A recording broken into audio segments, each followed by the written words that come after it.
go to Mike Bennett. He's got a ground visual on it. The debris ball is a mile wide. It is on the river right now, on the river at South 164th.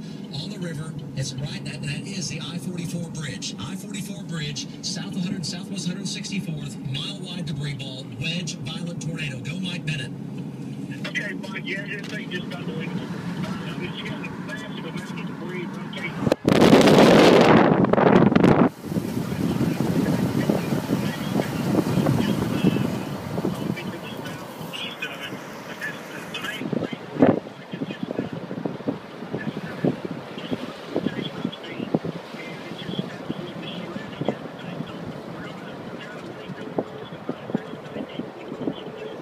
Oh my gosh.